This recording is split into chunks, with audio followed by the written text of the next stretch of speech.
So if you could be seated, or not seated. Let's stand for the Pledge of Allegiance.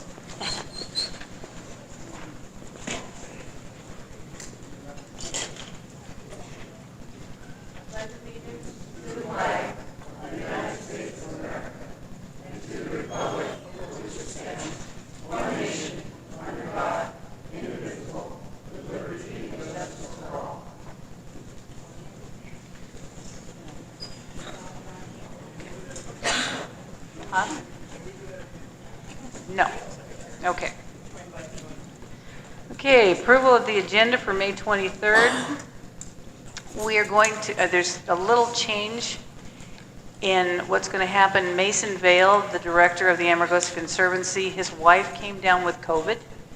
And so I told him, please stay home. We don't need that. But I do have him on the phone.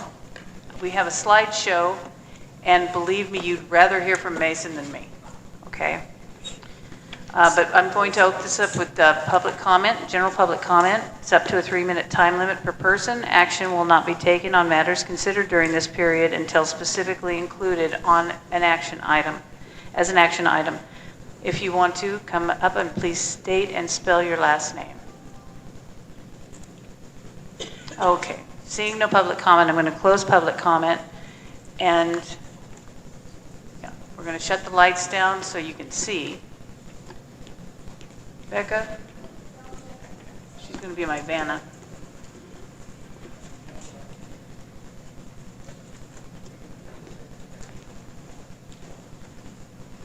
Okay, Mason, would you like to introduce yourself? Sure. Good evening, everyone. I'm Mason Vale, Executive Director of Amargosa Conservancy. I sincerely apologize for not being there with you tonight. That's always my strong preference, is to have these important conversations in person. But I really just, as Carolyn said, respect everyone's safety and health, and we don't need to be spreading around COVID anymore. So this is going to be a little bit unorthodox. Carolyn's going to help navigate the slide deck tonight, but the reason for us convening this town hall is to talk about where things are at in this really, honestly crazy fight that we're waging to save Ash Meadows and now Death Valley from some truly potentially reckless projects. And I know many of you are here tonight in response to some new mining stakes being claimed in very close proximity to the town, and we're definitely going to address that, some potential indications of what that could mean. But it's really just important to me, given that all this is unfolding in and around the town, that you all are receiving as much information as we have on the situation. Things are moving fast, and we're going to just kind of talk about where things are at. So if you want to go to the next slide here, Carolyn. Just for those of you who maybe haven't been acquainted with me and the organization, I am the Executive Director of Amargosa Conservancy. We are a conservation nonprofit. We've been working in the Amargosa River watershed for 20 years now this year, which is exciting. And our mission is to work toward a sustainable future for this landscape through science, stewardship, and advocacy. If this is the first time you've encountered us, I understand that. Most of our work has actually been down in Shoshone and Tacoma in California, but we see the issues happening in Nevada, and we're obviously very gravely concerned about the future of the river. So if you want to learn more about us and the work we do, that's our website. That'll be available at the end of the slideshow as well. Next slide, please. So this is, let's just start off with a quick reminder of kind of how this all began. I imagine folks are pretty well familiar now with Ash Meadows, but it's always worth for me just to kind of touch in and remember, kind of how this fight began, at least for my organization. Ash Meadows National Wildlife Refuge is an incredible place here in Nye County. It is a wetland oasis. It's the largest oasis in the Mojave Desert. It's a very special cultural site for several tribes, the Timbisha Shoshone, Southern Paiute, Chemehuevi.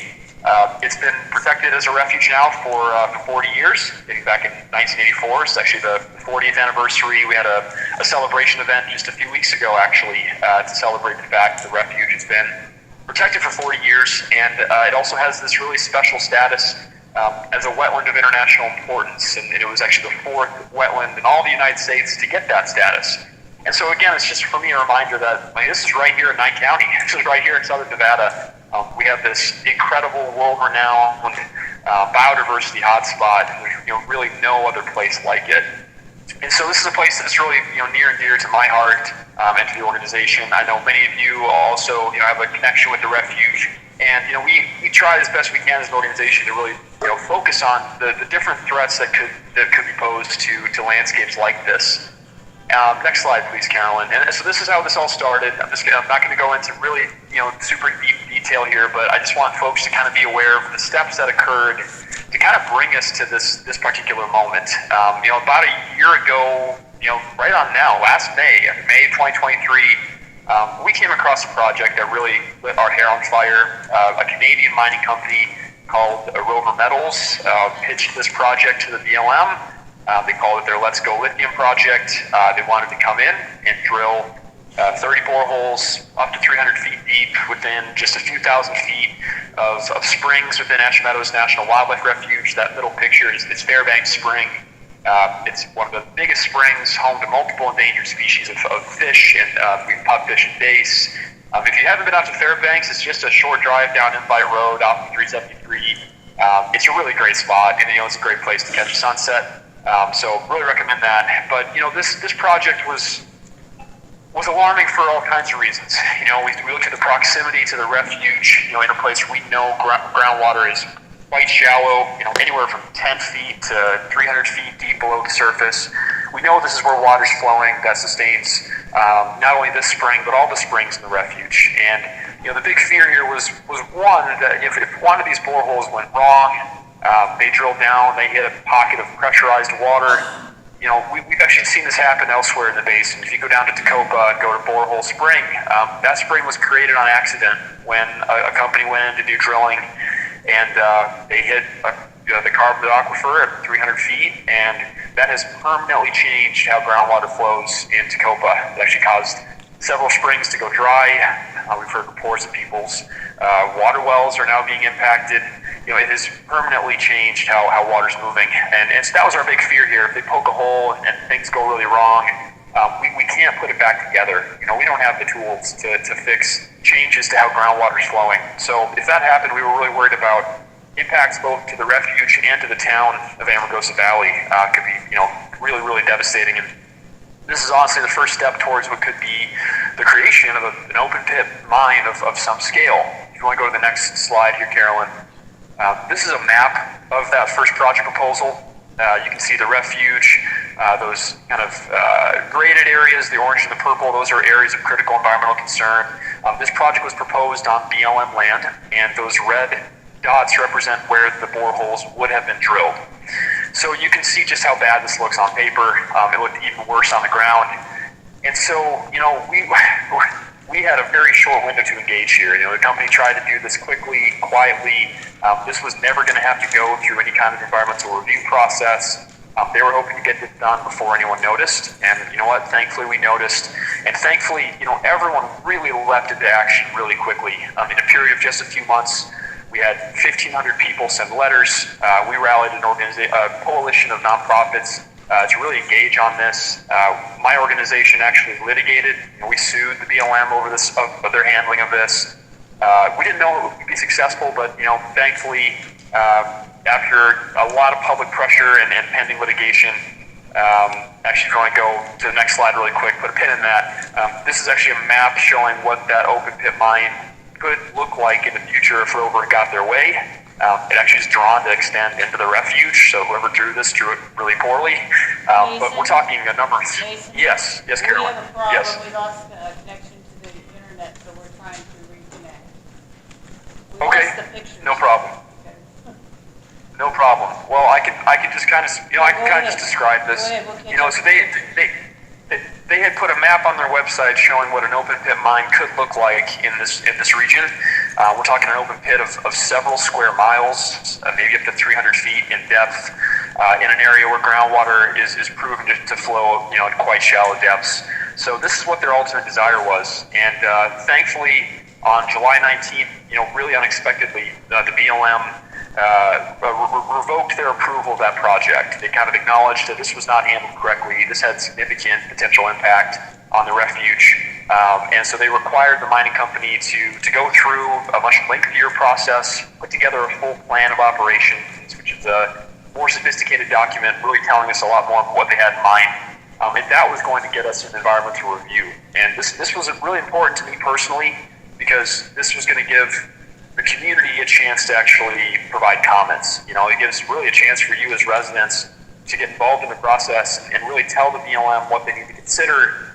Express your concern over a project like this that could have impacts on the community. So we fought really hard for this, but really all this was a very temporary delay. You know, we kind of kept the company from doing that drilling, but we kind of figured they were going to come back. And Carolyn, we have the slides up yet, or are we still working on it? Okay. All right. No problem. Hopefully get them back, but I'll just keep slogging on here. So, you know, we kind of took a big breath and went, you know, this project was so unpopular. It had so much opposition. We kind of wondered if the company might just think twice about pushing this forward. In fact, many partners and the federal agencies actually met with Rover Metals to kind of tell them this was an inadvisable operation because of impacts to groundwater in this very sensitive region. Unfortunately, that has fallen on pretty much deaf ears. In December, Rover did put together a new proposal for the BLM. They wanted to do 21 boreholes instead of 30. They down to 150 feet instead of 300. But frankly, this doesn't resolve any of our concerns. We've got very shallow groundwater. We've got sensitive species. We've got, of course, the community close by. This is still just a non-starter for us. Thankfully, the BLM did not accept that plan. They found it to be deficient for various reasons. They just found it wasn't really grounded in enough science. And so the company kind of went quiet, to be honest. You know, we didn't hear anything from the BLM or from them for several months. They were putting out some communications to their investors, basically saying that they were not giving up. That in fact, they used the language saying they were going to double down on this project. Not only were they not going away, but they actually sold several other mining operations to raise money so that they could push this one forward. So these guys are very serious, and they feel like they've got this is basically a cash grab for them. This is a small junior company out of Canada. All they want to do is come in, poke a bunch of holes, find the mineral they're looking for, and they'll try to sell this to a much bigger company to develop the open pit. So they've got really almost no skin in this game. And that's really concerning because they're certainly going to do things that I think are inadvisable if they get the permit. So all of this has really triggered a ton of concern. And I want to talk now about these new mining claims that we've discovered. So okay, Mason, I think it's can I been about stop you for a second? Yes. Okay, everybody's Please. got a backup. Everybody's got the backup with the mining maps and the claims. So if you want to pull that up. This is the new one with the claims that have been filed from Long Street up to IMB to the south end of the area. So these are this map right here. So if you start at the first page, that's the original filing up by Ash Meadows. Here it says Let's Go Lithium. It's the first page on there. And then let's just go to page 3 for a minute. That's the third page. This is what they came back with and doubled down on. Okay, so now they're on both sides of the 373. And then page 4 is the most dramatic one. That says new mining claim staked by Rover Critical Metals. This was just last month. And that's this one with the red X's. You have 400 claims that go from Gilligan at Miner and Mecca, all down the California border, down IMV Road, the back road, on both sides, all the way to Long Street. So it's 400 claims at 20 acres apiece. So they're on both sides. They're going to take the whole south end. So they think they are. They think they are. Okay. I think is everybody up to speed on that? Okay. All right. Go ahead, Mason. Okay, so, honestly, and just want to kind of talk folks through in case you're not aware, the way that mining claims are staked and filed, we still live under the 1872 mining law, where you actually have to go out and physically stake a mining claim. So that's what Rover did. They paid some contractor to go out and stake these claims for them in April. These claims will then be filed with the state, like the Nevada Division of Minerals. So the state gets these claims filed with them, and then those claims go and are filed under the BLM's claim system. That whole process can take up to 3 months. So that's why if you look online, you're probably not going to see any documentation of these yet. We were actually I'm very fortunate and very thankful that the town alerted Carolyn, who in turn alerted me. And we went out and physically walked around to try to identify just how many claims are out there. We think there's around 400. To be honest, we haven't done a thorough survey of that entire area, in part because it's a big area. It's about 8,000 acres, and it's getting quite hot outside, so that makes it challenging. So we're kind of still waiting to get a full sense of the scale and scope of this. But I'll be honest. I'll go to the next slide here. I don't know if you can, Carolyn, and look at just the pictures. We still don't have it. So okay, what never is mind. the next slide? So here's what's concerning is just the proximity of these things. I know some of you woke up and these are within a couple 100 feet of homes. We actually met with Judy Faber last week, who just kind of told us that she woke up and saw this claim across the street. In driving around, I just frankly just was at a loss for words, just with how close these mining claims come to homes, to the Long Street. The closest mining claim to the Long Street, standing at that claim stake, you can read license plate numbers in the parking lot. It's really that close. And so, I'll be honest, seeing this kind of escalation from a mining company who has really made no effort to really clue in the community or anyone else in terms of what their plans are, this just feels really egregious. And I think me and a lot of partners are livid. I really can't believe anyone would do this. So that's where these claims are at. Now, it's worth saying these are just claims. There's currently no plan filed with the BLM in terms of what they intend to do, but generally when a mining company stakes claims, they're at minimum looking to do exploratory drilling, and they could put in a proposal for that kind of thing within the next few weeks to few months. We have no idea. But they could tell the BLM they want to go out and do drilling down to 300 feet in these areas or around these claims. And it's, to be honest, the way that the system is designed, they have a strong path to achieving that. If that kind of thing happens, we're going to pay very close attention, and we will do everything in our power to, first and foremost, make sure the town's aware, but also to do everything we can to convince the BLM not to permit this action. And I'll explain why in just a moment. We have the slides So, back up. yeah. Okay. They're seeing the stake and the Long Street. Okay, good. Let's move on to the next. Yeah, let's move on to the next slide here. So bear with me. I promise. There's 2 graphs about groundwater, but it's really important. This is the big picture map. This is kind of the whole enchilada of the Amargosa system. This is where this groundwater is coming from.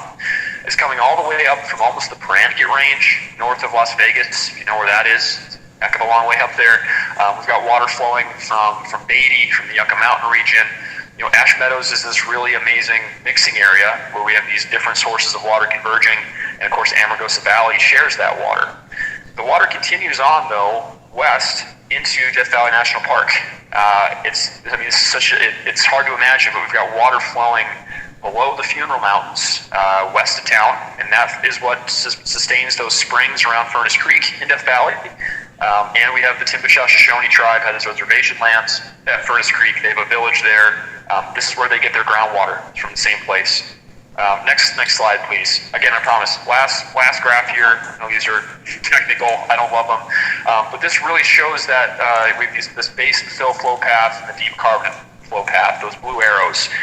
This is demonstrating how water is moving through this region, and so. Honestly, I get the feeling this mining company kind of thinks, well, we'll just move this west of the 373 and it will be no big deal. And we're not going to impact the refuge. We're not sure that's true. Honestly, you start thinking about what could happen if you poke holes in the aquifer here, or, heaven forbid, they want to excavate an open pit of 300, 400 feet in depth. If they encounter the aquifer at that depth, it could cause, significant impacts to, of course, the town, to Ash Meadows, to Death Valley National Park, to the Timbishaw, and if you want to go to the next slide here, Carolyn, I mean, this is just sort of this is our initial concerns with this. Drilling and mining in this new claim area has a strong potential to impact groundwater, and we're really concerned about what that would mean with businesses and residents being so close by. Of course, we're concerned about what this means for Death Valley, for the Springs, and for the Timbishaw-Shoshone Tribe. So this is a significant development. There's no other way to put it. If you want to go to the next slide, Carolyn, we saw a need to get the story out as fast as possible. We actually brought a reporter and a photographer from the Las Vegas Review-Journal out last week to do a story.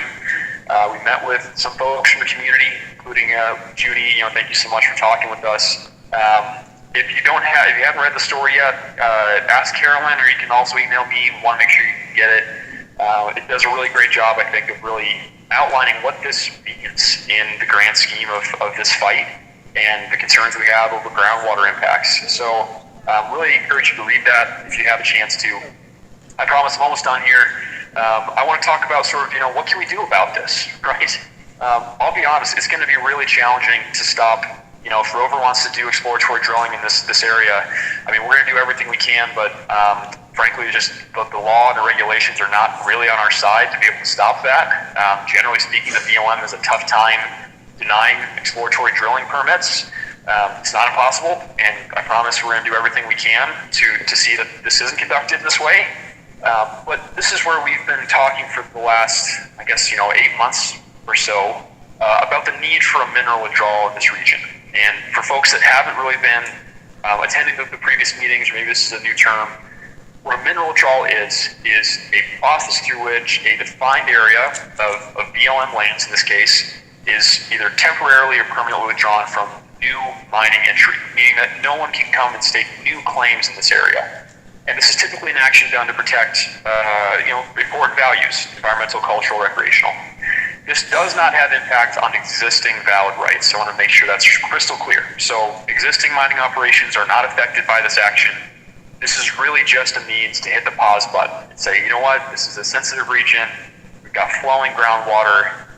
We believe this is an appropriate action just to give us the time we need to really think through how much pressure like this basin can withstand. So if you want to go to the next slide here, Carolyn, this is a process that can be done in two ways. The Department of the Interior, which has within it the BLM, Fish and Wildlife Service, and National Park Service, has the authority to do this. The Secretary of the Interior could actually do this. She has the authority to. And so in this case, we actually believe all three federal agencies will end up submitting an application for this, kind of urging the Secretary to withdraw a defined area of land around Amargosa Valley and Ash Meadows for a period of 20 years, just to give us that pause button we need. This can also be done permanently through an act of Congress and signed into law by the President. That's a much longer path, much less feasible given where we're at right now. So, we are really advocating for the administration to do this quickly. And to be honest, this new area that Rover Metals has gotten claimed, I mean, this is exactly what we've been warning them about, is you get a company like this who has their eyes on striking it rich on lithium. This is the kind of behavior you end up seeing, is them going out and scooping up big areas of public land and with really wanton disregard for the impacts that can have on the community and on the environment. So we think this action is really desperately needed and needed quickly. If you want to go to the next slide here, Carolyn, as of today, we are really honestly just so grateful that this action has had support from the community. This has been formally supported by the Timbishaw-Shoshone Tribe, very recently by the Amargosa Valley Town Board and by the Beatty Town Advisory Board. And this is a depiction of that withdrawal area. I want to emphasize a couple things in looking at this. This is a very crude map. This is a back of a napkin kind of map. That's on purpose. This whole thing is going to have to go through a lengthy environmental review process. It's going to require the communities, residents, industries, all of us to provide comment, instructing the federal agencies where we ultimately want to see mining removed. All we're doing is defining an area that we want them to study. And just as a starting point, this is the area we've identified, really looking at Ash Meadows and what it's going to require to protect Ash Meadows, but also the communities, right? Amargosa Valley, Crystal, Johnny, and of course to the west, Furnace Creek and the Timbishaws Reservation lands. So we are very grateful that the communities have supported this. We have also been working actually very closely now with our congressional delegation. Catherine Cortez Masto, one of our senators from Nevada, has pledged to make this happen. She's going to be our champion. She actually addressed the Secretary of the Interior already, calling on her to do this. And so we're putting these wheels in motion as best we can. If you're asking yourself how you can help and be involved in this process, you want to go. This is my second to last slide, I promise. We have a couple of opportunities coming up that are really, really important. We will be going before the Nye County Board of Commissioners on June 4th in Pahrump. The meeting is actually in Tonopah, but you can come to Pahrump and provide comment if you like. We are coming before the commission asking them to support that map that you just saw. I think once that's done, honestly, we have everything we need to really go to Congress and the Department of the Interior and say, we need you to do this. So if you are available that day, if you are concerned about this issue, that June 4th meeting is a great opportunity to come and just support the county in approving this map.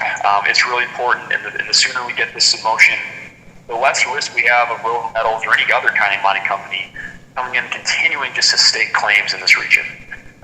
We also, and Carolyn, correct me if I'm wrong here, sounds like we have an upcoming town hall meeting with the mining company on June 20th. Yes, I strongly encourage the community to come to that, to really ask that company questions that you have around these claims, their intentions of what they plan to do here. I think it's really important that they see that the town is paying attention and concerned about this, and I think that's a great opportunity to really, voice your concerns as well. You can also call or send letters to your congressional delegation. The Amargosa Valley is in Representative Stephen Horsford's district. I encourage you to send Stephen Horsford a letter just saying, hey, we're very concerned about this issue. We expect you to support the senators in this action. We also have a petition online on our website where individuals can go. You can sign the petition expressing your support for this. We're looking to capture as many signatures as possible before June 4th so we can provide the county with a full roster of support. And finally, I just want to say, this whole fight has happened at breakneck speed. Carolyn can attest to that. Mike can attest to that. These things are happening by the day and by the week. And so we are doing what we can to keep folks informed. The fastest way to kind of keep in the know is to follow us on social media. We're on Facebook, Instagram, and Twitter. You can also email me anytime. That's my personal email on the slide. Don't be shy. Please reach out if you've got questions, concerns. We're here to help and provide information. But last slide, I just want to thank everyone again. I think I've come before the town now 4 or 5 times in the last year. I'm losing track, honestly. I'm really grateful for the chance to talk about this issue and the work my organization's doing, and very grateful for the work that Carolyn and Mike have put into. They've been, really, really supportive, and we're appreciative of that. And we're just going to continue to do everything we can to make sure that we are adequately protecting and conserving the valuable resources here in the Amargosa. So with that, I will wrap up my remarks. Happy to entertain any questions people have. I'm sure there's a couple out there. Yeah. Thank you, Mason. I'm going to open this up for public comment. Anybody want to come up? If so, please state and spell your last name. Try to put this in front. Minshall, M-I-N-S-H-A-L-L. With 3 different tribes of Indians, I find it hard to believe that some are not buried there, which to me would mean that whole area could be protected. Can you hear that? No, I couldn't. Her statement was, with 3 tribes there, she finds it hard to believe that people aren't buried there, and she can't understand why it's not already protected. Yeah, I'll just share that I've spent, a fair amount of time now with representatives of the Timbishaw Shoshone and the Moapa Paiutes, and they have provided me with some resources that capture the cultural values that are present, both not only just in the refuge but around it. This was, I'm told, a gathering place for the 3 tribes. A place of ceremonies, weddings. It remains an extremely important area for the tribes, and I'm right there with you. I frankly can't understand why this is even possible, given that this has such incredible historic value to these nations. So yeah, we hope we can make that argument compellingly, and I think Congress is listening. Thank you. Who's next? Judy? You're the local celebrity. That's how we get this on the map. No, everybody, I cannot stress enough. This is not only Ash Meadows, but more than that, it's our water. And I do say more than Ash Meadows. It's our water. It's our way of life. When we met with the journalist and the photographer, they couldn't believe, they didn't know what a well looked like. They were asking to look at things and ask how it worked. And that's why the headline there, Judy said, if we don't have water, we can't live here. And Judy's neighbors have seen sand in their area because that's right off Ed Goodhart's area.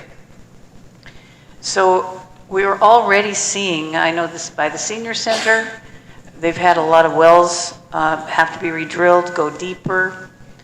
There's a lot of things going on here that we need to protect ourselves. Ash Meadows is obviously a gem in the middle of what we call home, and the pupfish has kind of held us back for years. It's time the pupfish save us, but we need now to save ourselves and our water. Mason and I will be going to Washington, D.C. Mason, what, June 24th through 7th or something like that? Yeah, I think that's our goal. Okay. And Rover Metals called myself and Mike yesterday, ruined my day, and we hadn't heard from them. And he wants to have a town hall. And so we're going to have that on the 20th of June. And he wants to send a personal letter to all of our residents. He also doesn't want any media here. What was the other request, Mike? No media. Oh, he doesn't want me there. Yeah, he doesn't want Mason there, and he doesn't want any anti-mining people. So this is our town. This is our town hall, and it's open to the public. And the media will be here. And the Conservancy will be here. And get the word out. Everybody needs to be here. He doesn't understand this. We've told him for 9 months or so or more, this is the worst possible place you could put this mine. Nobody wants it. He went through all the people with BLM. We were sitting in there. Mike was in the front row. Mike gave him a run for his money. But it just went over his head. And we just need to fight. And that's consumed our life. And Mason's life, unfortunately. But I'm just asking you for support. I'm asking you to come on the 20th. I'll have a poll that we can, never mind. It's a town hall, right? But anyway, I would love to hear your comments. Anybody want to get up and say, Sherry Ottinger? I know. Oh, yeah. There's Jimmy Thomas. Okay. You know, you look at the maps that he presented, and they've changed their drilling pattern to the third time. Yes. And in my mind, since I'm a conspiracy theorist anyway, it looks to me like Rover Metals has now put themselves in a position to kill this town completely. Did you Get hear that, all of Mason? you out of here, and then they won't have any obstructions to what they want to do. So I think if you like it here, and if you want to stay here, I know I'm a newcomer. I've only been here 20 years, so I'm not been here too long. But I like this place. And if you want to keep it, you're going to have to fight, whether it's physically or at least with letters, with backing for the town board and for the conservancy and everything else. But we got to do that. You got to do it if you want to stay here. Thank you, Jimmy. It's not just lithium. It's solar, it's wind, it's geothermal. They're coming at us from all sides.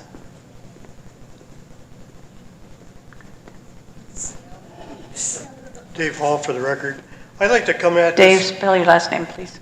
Hall, H-A-L-L. Thank you. I'd like to just say that, I understand the water thing, trust me. You all know what I've been doing for the last 30 years. So, but there's something else here that, people are kind of overlooking. And that's the fact that if once you change this, it's never going back. This restoration, they talk restoration, oh yeah, we can do this, we can do that. Here's a good example. You go to the DYmond, you can still see the DYmond. You go to ABC Mill site, nothing's changed after all the restoration, right? So, and even, when I came out here 30 years ago, and Sherry was here before me, and a few of the others, you can go on Google Earth, and you can look, and you can still see remnants of when people came here and did desert land entry and did farming. It's still out there, and those people haven't been here for 40 years. So once you change this, whether it's for solar, whether it's for mining, whether it's for anything else, it's never going back to what it was. And, if you can stand, if you got a good ladder, you can stand probably on Anvil Road, which is the cross section of this whole valley. You can look in each direction and see the mountains. There's nothing in between, right? So they go out there and they start mining and scraping and carrying on, and you get a north or a south wind at 60 miles an hour like we had 3 weeks ago. What's going to happen? Nothing to break the wind. It's not like mining hard rock up in the mountains somewhere. It's mining on the flat where there's nothing to hold the subsoil that's here. There's no water, there's no nothing. So yeah, they're going to have a lot of water to try to compact it, but they never will. It'll go away in a month. You know how that is out here. You water anything and it's gone probably by the end of the day. So let's look at it from a lot of different directions. Not only the water, but from our atmosphere, from changing our landscape, from the whole character of this valley is going to change because of what's going on. For the last 30 years, we've been a farming community. I've been a farmer all my life since I was, working in a flat barn with my grandfather, milking 30 cows, feeding pigs, chickens. I grew up in that kind of a neighborhood. I came here and then did it for another 20 years. That's kind of my life, so I'm really adamant about that. And it may never stay that way forever, but I think that's the way we need to be. If you want to look at mining, let's look at what's really important. Lithium's important? Yes, it is. They found all kind of lithium in Pennsylvania in all the frack they've been doing. Pump the water out, you separate the lithium. All that's garbage anyway. Why not take advantage of that? How about the Salton Sea, a beautiful place used to be, but now it's nothing. They can take the lithium out of that, and it'll probably clean up the water. And so there's a lot of places they can get lithium from. Amargosa is not the prime place, and I think these people, if I was up to you guys, let's send a letter to each one of those people that are investing in this company, explain to them what we're doing, explain to them that we're trying to get a mineral withdrawal, and see what their 5-cent stock does when we do that. So those are the kinds of things we need to bring to this idiot's attention that's coming. When is it, the 30th? 20th. 20th of this month, okay?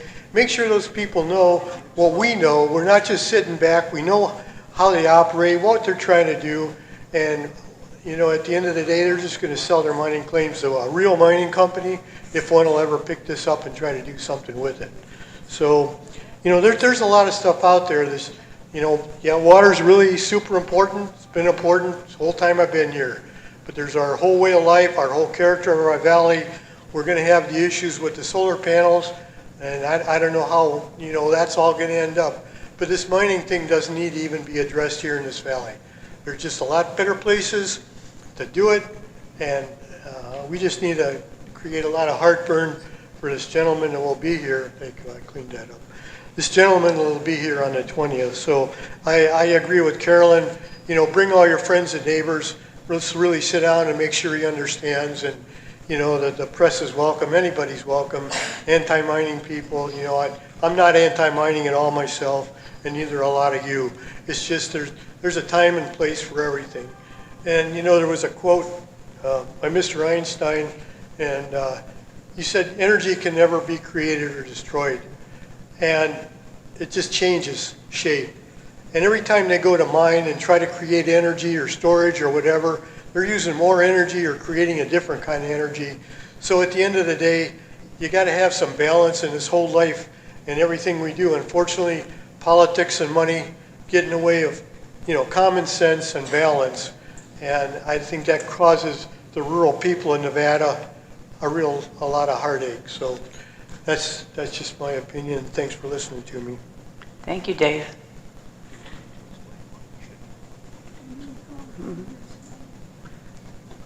So the reason is, excuse me, the way they got as far as they did the first time, because there's a little deal in the law, that mining law, that if you're disturbing less than 5 acres, you really just submit the paperwork and it gets approved. So he filed claims over 8,500 acres at the initial time, his initial POD. It came out as we're sitting there in this meeting, and I asked the guy in front of everybody, I said, with all these claims and stuff, I said, so the way you determined that you were only disturbing 5 acres, you just measured the size of the borehole, not all the mess the equipment was going to make and everything else. He said, yeah, that's how we did it. And so that's what we're dealing with. And he said it again in one of his latest things. They are, in all of this exploration, they are disturbing less than 5 acres. The reason we need to stop the exploratory part is, well, first off, the risk with drilling those boreholes. Second, in each section that they're doing in the plan of development, it lists the equipment, and they're big Caterpillar dozers and one thing or another. They are digging trenches 60 feet long, 30 feet wide, and 30 feet deep to put waste material and stuff in. And just like Dave said, their plan of restoration is 3 to 5 years. This desert doesn't do that. We all know that. We've been here long enough. And there's examples of that all over the place, but if you just go right down School Road, just before you get to Anvil, you look to your right and you'll see that little stainless steel fence there. That was a park project, not our park, but the park department or Fish and Wildlife or something, probably back in about 14, 15. They were going to make that a test place for revegetation of desert animals, or not animals, plants. And you can't grow stuff out here like that. And that thing is still sitting there today with all the expensive materials and stuff around it. They've probably, because, you know, the employees and equipment and stuff they had, there's probably $100,000 of our tax money sitting there, and that darn thing is still sitting there. And yet their restoration project says 3 to 5 years. 3 to 5 years will be nothing. We will have all that surface scraped, and it'll cause dust and one thing or another. So that is why we are fighting. We have got to fight so hard to keep this thing from even taking the first step, because they will destroy the desert, the space, and possibly our water, and it'll never get restored. These guys, so I asked him, so when he said they're doing their mining is going to be by scraping the earth and so forth, and I said, well, what about the water table, you know, down there? The water table at Longstreet's only 45 feet, and that's all it is. If you look at this map right here, this is the one that shows their second set of boreholes and stuff. Well, the very north spring, what's that thing called? Fairbanks Spring is right up against that border right there. And then his first borehole is just a couple hundred yards away from that. So I said, how in the blazes are you not affecting that when you're so close? He said, oh no, we had a study done and there's a fault line runs right through there. You kidding me? We have those little fishes have ruled our lives for the last 40 years. We can't move water. We have been told there's something number 1330 was filed with the NDWR years ago that said this water table is connected all the way from Beatty to us to Shoshone to Copa and down around into the deal. All of a sudden these guys pay a company called UES enough money, and these guys do a study, and oh no, if they're not connected, there's definite wall in there. We all been around long enough. You pay the right company the right amount of money, tell them what you want, and it will get done. So we can't fall for that. So that is why this is so important that this thing gets stopped now. We can't, I know you think we're carrying on a little bit, but we are not. Believe me, this is very serious stuff. So on the 20th, like you said in the phone call, you don't want the press here or and we're not anti-mining, but we have got to stop this thing. And you've seen you can't swing a dead cat in Nye County now without hitting a lithium project someplace. In there, we've got documentation on this Let's Go Lithium thing, and there's a map. From Amargosa to just the other side of Tonopah, there are at least half a dozen lithium projects on the pipeline getting worked. The Ioneer one that you saw on the front page of the paper the other day, that's in Esmeralda County. That's a big one. There's Silver Peak, which is actively working right now, which is using the brine method of extraction. With what they do is they pump water down, then they pump this brine comes back up, and they just put it out in a big extraction field and stuff, and they let it evaporate, and then they harvest that. Well, that has destroyed Clayton Valley, which is north of us. Now, up in Sacrobatus Flats, which is on the north end of Beatty, when you go home, look up a project called Bonnie Claire, C-L-A-I-R-E.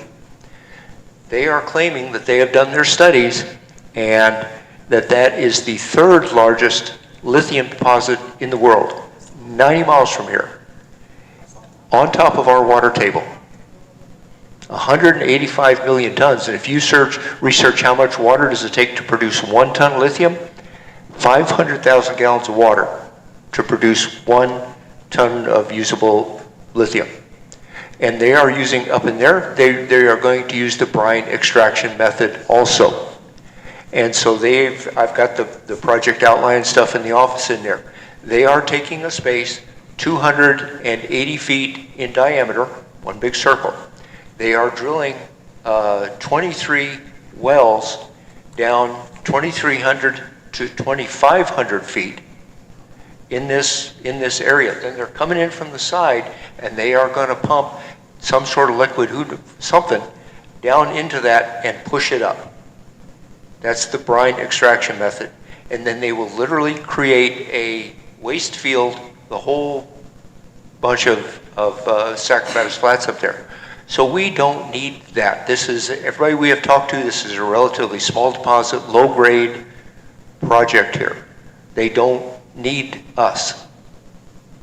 I'm really afraid the one up there in Bonnie Claire is going to hurt us when it starts going, because you can't go 2,300 feet and not affect us.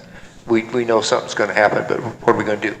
But there are all of those things that it's going to affect our water. It's going to be on our water table.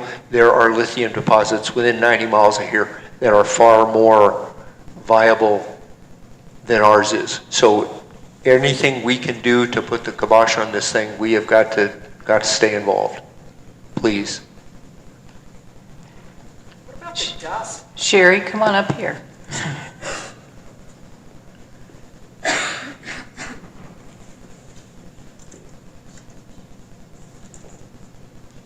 Don't forget to state and spell your last name.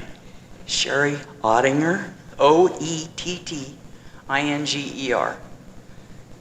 I don't know about anybody out here, but if you've ever gone to Reno on a windy day from that mine at Silver Peak, you can't even see 10 feet in front of you for miles and miles on north of Tonopah and south of Tonopah.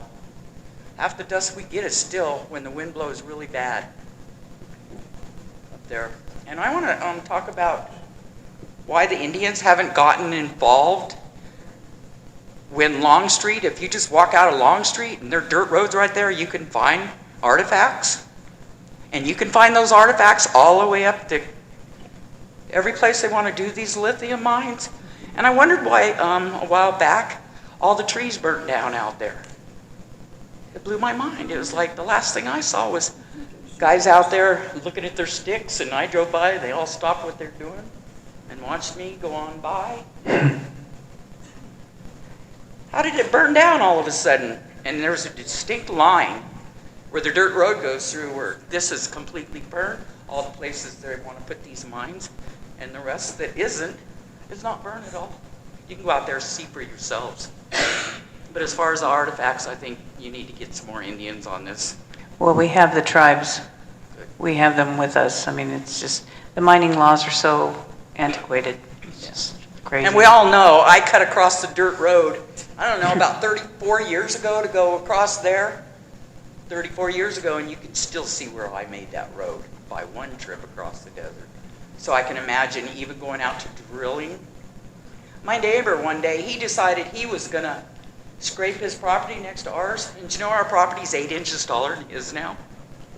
Because of the dust blowing into our yard from him scraping that. So, yeah, we don't need this. We got to fight this 100%. Thank you, Sherry. We have Beatty represented here. Kevin, Laura, would you like to step up? And just real quick, as he's making his way up here, that guy did make a comment that if he was successful in their mining thing, they would strip mine all the way from the north end of Ash Meadows to 95. Thank you. My name is Kevin Emmerich. I am from Beatty, and I've been listening. I'm really sorry this is happening, by the way. This is not an appropriate thing for this area at all. On exploration, I would recommend that you do what they did with exploration wells near Ash Meadows.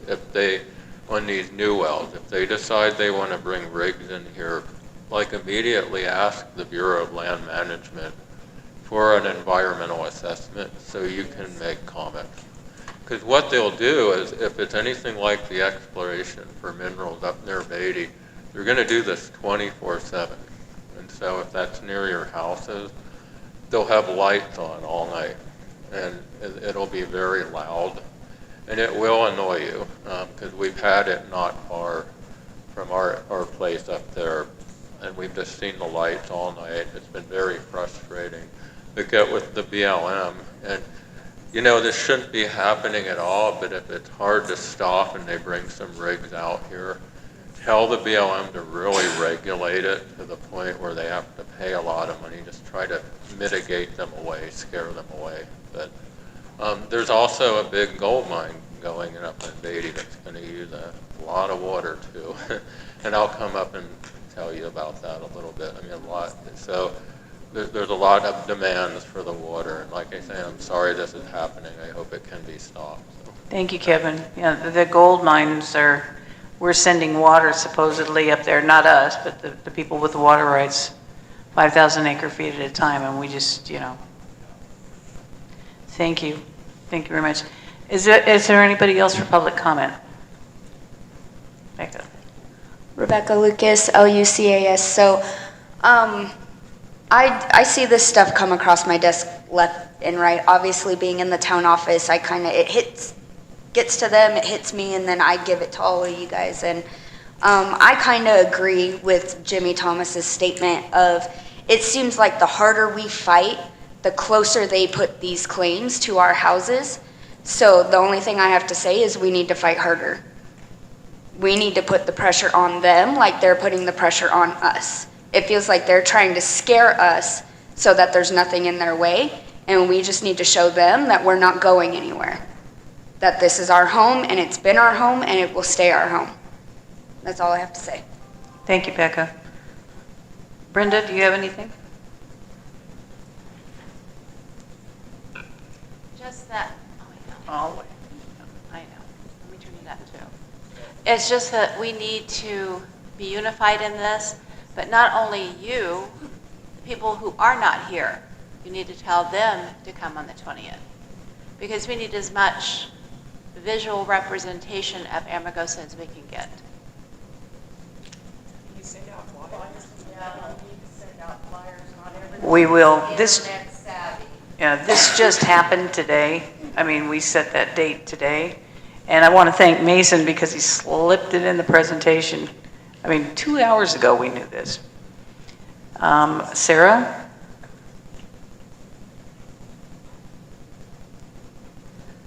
What I'd like to say is, everybody please write letters to your congressperson.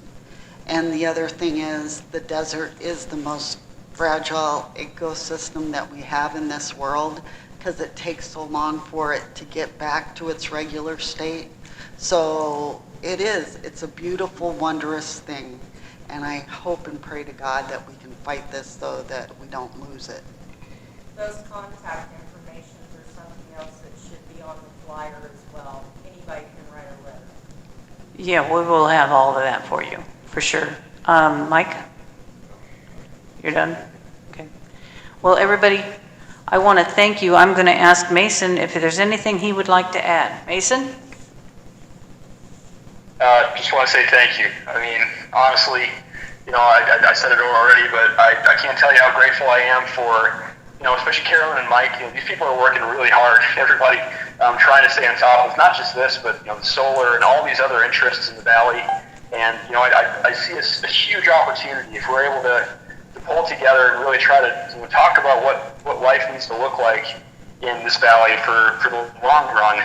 We can make a lot of great things happen, but it starts with us, stopping these really bad things and these bad players in their tracks. And so, despite, I don't, this is kind of heavy work. We live and breathe this stuff 24/7, but I just want to say I draw a ton of confidence and inspiration from these meetings. And so, I think there's a win on the horizon here for us, but we're going to have to stick together and make it happen. So, thank you. Thank you, Mason. And the other thing is, Mason and I were talking, we want to stop all this, but we also want to put together a plan forward for Amargosa. What do we see? What can we do with Amargosa? Some training facilities. We've got all of this here, but we're going to try to put together with the board and the Conservancy a plan forward for a richer, stronger Amargosa Valley. So we can't just say we don't want it, because a lot of us don't want any change. Well, changes comes, but we want to make the changes ourselves. We want to push it forward in a positive way for everybody here and hopefully create jobs, but we don't have to tear up the desert to do it. So we're going to work on that. That's next. So I want to thank all of you. Does anybody else want to speak? Okay, then I'm going to adjourn this meeting and thank you very much.